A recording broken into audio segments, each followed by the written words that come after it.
Omelette சேர்த்துக்கு வந்து பார்த்தீங்கன்னா first நான் அடுப்பு ஆன் பண்ணிட்டு நான்ஸ்டிக் ஃபேன் வச்சிருக்கேங்க. இப்போ வந்து ஆயில் சேர்த்துக்கலாம். கரெக்டாக ஆயில் வந்து ஸோ இந்த மாதிரி ஒரு ஃபேன் எடுத்துக்குங்க. முட்டை வந்து பார்த்தீங்கன்னா எக்கு 6 எடுத்துருக்கேன், உடைச்சி சேர்த்துக்கலாம்.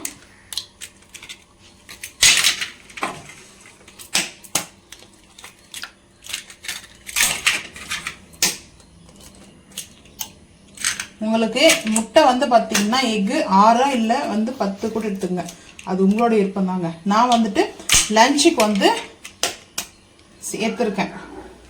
லஞ்சுக்குனா இது கூட ரைஸு சப்பாத்தி எதுவும் கிடையாது, இந்த ஆம்லேட் மட்டும்தான். ஸோ எனக்கு ரொம்ப பிடிக்கும், என்னுடைய ஃபேவரட் இந்த ஆம்லேட். இப்போ 6 முட்டையும் உடைச்சி சேர்த்தாச்சு. இப்போது மிக்ஸ் பண்ணிக்கலாங்க எக்கை. ஃபஸ்ட்டு வந்து நம்ம நல்லா எக்கு வந்து பீட் பண்ணிக்கலாம். இது போல் ஸ்போக் வச்சு பண்ணிங்க இல்லை பீட்டர் வச்சு கூட பண்ணிங்க, அது உங்களோட விருப்பம் தான். ஸோ இந்த அளவுக்கு பண்ணியாச்சா. இப்போ நம்ம இதில் டர்மரிக் பவுடர் நான் வந்து எடுத்துக்கிறது பார்த்தீங்கன்னா டர்மரிக் பவுடர், அதுக்கப்புறம் காஷ்மீரி மிளகாய் பவுடர், கரம் மசாலா. ஸோ இப்போது ஒரு 2 பிஞ்ச் அளவுக்கு வந்துட்டு டர்மரிக் பவுடர் வந்து ஆட் பண்ணிக்கலாம். அந்த முட்டையோடைய ஸ்மெல்லு வராது, மஞ்சத்தூள் சேர்த்தா எக்கோடைய ஸ்மெல் வராது. ஸோ அதுக்காக நாங்கள்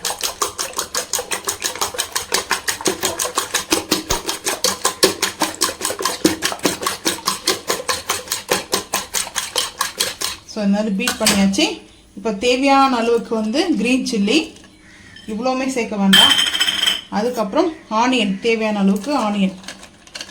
நான் வந்து ஆனியன் வந்து சேர்த்துக்கிறேன், ஏன்னா சீஸ் போடுறதுனால ஆனியன் கொஞ்சம் கூட சேர்த்துக்கிறேங்க. பட் டேஸ்ட்டு வந்து பார்த்திங்கன்னா டேஸ்ட் வாய்ஸ் வந்து அவ்வளோ அருமையாக இருக்கும். பட் இப்போது நல்லா ஒரு மிக்ஸ் பண்ணிக்கலாங்க. மிக்ஸ் கரோ. இது கூட சால்ட் வந்து சேர்த்துக்கலாம். சால்ட் வந்து ரொம்ப சேர்க்கக்கூடாது, இதுக்கு டக்குன்னு வந்து சால்ட்டாக தெரியும். ஸோ இப்போ நல்லா பீட் பண்ணிக்கலாங்க.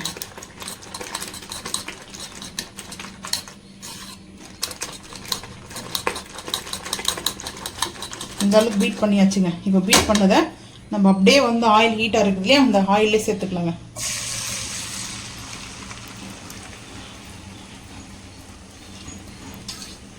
இப்போ அடுப்பை வந்து ஹை ஃப்ளேம் பண்ணிக்கலாங்க. கொஞ்சமாக காஷ்மீரி மிளகாய் பவுடர் சேர்த்துட்டு கரம் மசாலா அடுத்து ஆட் பண்ணிட்டோம் நம்ம. ஸோ ஆட் பண்ணதுக்கப்புறம் கொரியாண்டர் லீஃப் கொஞ்சமாக வந்துட்டு கொரியாண்டர் லீஃப் வந்து சேர்த்துக்கிறோம். இப்போ அடுப்பு சிம் பண்ணிடலாம், ரொம்ப ஹை ஃப்ளேம் பண்ண வேண்டாம்.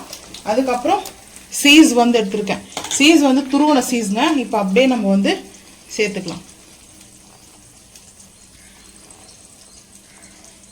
நான் வந்து கிரேட் பண்ணி வச்சுக்கிறேன் சீஸை வந்துட்டு.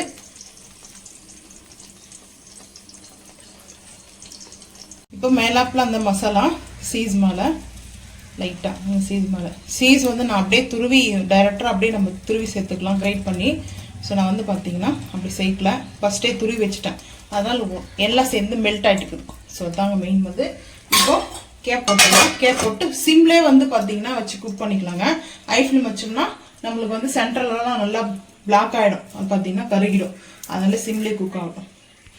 இப்போது ஓப்பன் பண்ணி பார்க்கலாம். அடுப்பு சிம் பண்ணிட்டேங்க. வாவ், சூப்பராக இருக்குது. இந்த டைமில் பெப்பர் வந்து மேலே லைட்டாக வந்து நம்ம பெப்பர் வந்து ஆட் பண்ணவே இல்லைங்க. ஸோ இப்போ மட்டும் பெப்பர். அந்த சீஸ் வந்து நல்லா நம்மளுக்கு மெல்ட் ஆகிட்டு இருக்குது பாருங்கள். சூப்பராக இருக்குது பாருங்கள். வாவ், நல்லா ஒரு பீஸா மாதிரி இருக்குது.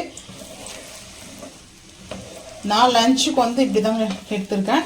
இது நம்ம பீஸா மாதிரி கட் பண்ணிக்கலாம், கட் பண்ணிவிட்டு கூட சாப்பிட்லாங்க. இப்போ வந்து பார்த்தீங்கன்னா நல்லா குக் ஆகிக்குதுங்க. ஸோ சூப்பராக குக் ஆகிருக்குது. நான் இப்போ ஹை ஃப்ளேம் பண்ணிட்டேங்க. ஹை ஃப்ளேம் பண்ணிவிட்டு அப்படியே கட் பண்ணி கூட சாப்பிட்லாம், சூப்பராக இருக்கும். குக் ஆகிட்டுருக்குது, நல்லா குக் ஆகிடுச்சு. சிம்லேயே வச்சு நம்ம குக் பண்ணணுங்க. ஸோ ஹை ஃப்ளேம் வந்து பார்த்தீங்கன்னா நீங்கள் பண்ணாதீங்க, ஹை ஃப்ளேம் பண்ணிங்கன்னா குக் பண்ண முடியாது. ஸோ நல்லா சிம்மில் வச்சு பண்ணிக்கோங்க, அப்போ தான் நம்மளுக்கு வந்து அது கரெக்டாக வரும். இப்போ நம்ம ஒரு பிளேட்டுக்கு வந்து பார்த்தீங்கன்னா அப்படியே மாற்றிட்டு கட் பண்ணிவிட்டு சாப்பிட்லாங்க. சூப்பராக இருக்கும். யாருக்கெல்லாம் இது மாதிரி பிடிக்குன்றதை மறக்காமல் வந்து கமெண்ட் பண்ணுங்கள். இந்த ஆம்லேட்டு என்னுடைய ஃபேவரெட்டு, சூப்பராக இருக்கும். Cheese omelette. சீஸ் வேணான்னா நீங்கள் வந்து ஸ்கிப் பண்ணிக்கோங்க. நான் சீஸ் வந்து சேர்த்துக்கிறது டேஸ்ட்டு நல்லாயிருக்கும். பீஸா சாப்பிட்ற மாதிரி ஃபீல் இருக்கும். பட் அதுக்காக தான் சேர்த்துருக்கேன். அதே போல் ஆயிலை வந்து வேணால் நீங்கள் கம்மி பண்ணிக்கணும். ஸோ இப்போ அப்படியே ஒரு பிளேட்டுக்கு வந்து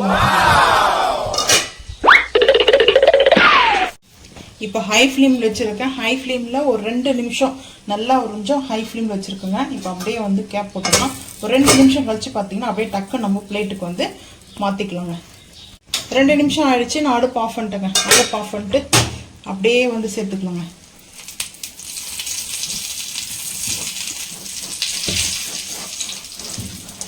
வாவ், சூப்பராக இருக்குது. ஸோ நம்ம இப்படி சிம்பிளாக வந்து பார்த்திங்கன்னா சூப்பராக செஞ்சுட்டோங்க. இவ்வளோ சூப்பராக இருக்குது. கொஞ்சம் வந்து பார்த்திங்கன்னா ஆறட்டும். ஆனதுக்கப்புறம் பார்த்துக்கலாம். இப்போ அப்படியே கட் பண்ணிக்கலாங்க. கட் பண்ணிவிட்டு 4 பீஸாக வந்து கட் பண்ணுறேன். பீஸா மாதிரியே இருக்குங்க சாப்பிட்றதுக்கு. யாருக்கெல்லாம் ரொம்ப பிடிக்குன்றதும் மறக்காமல் வந்து கமெண்ட் பண்ணுங்கள். ஸோ என்னோடைய ஃபேவரெட்டுங்க இது. ஏன்னா சூடாக இருக்குது ஹீட்டு. ஸோ அதனால தாங்க. பாருங்கள் எவ்வளோ சூப்பராக வந்துட்டு அவ்வளோ அருமையாக டேஸ்ட்டான ஒரு ஆம்லேட் வந்து ரெடி பண்ணியிருக்கேன். இது வந்து பீஸா மாதிரியே இருக்கும் நம்மளுக்கு சாப்பிட்றதுக்கு. அந்த ஃபீல் வந்து பார்த்திங்கன்னா அவ்வளோ அமேசிங்காக டேஸ்ட்டாக இருக்கும். ஸோ நீங்களும் இதே போல் வந்து ட்ரை பண்ணி பாருங்கள். ஸோ உங்களுக்கு இந்த வீடியோ பிடிச்சிருந்தா மறக்காமல் லைக் பண்ணுங்கள், ஷேர் பண்ணுங்கள், சப்ஸ்கிரைப் பண்ணுங்கள், பெல் ஐக்கான் வந்து கிளிக் பண்ணுங்கள். மறக்காமல் சேனல் வந்து ஃபாலோ பண்ணுங்கள். அப்போ தான் நம்ம போகிற வீடியோவும் உங்களுக்கு நோட்டிஃபிகேஷனாக வருங்க. தேங்க்யூ.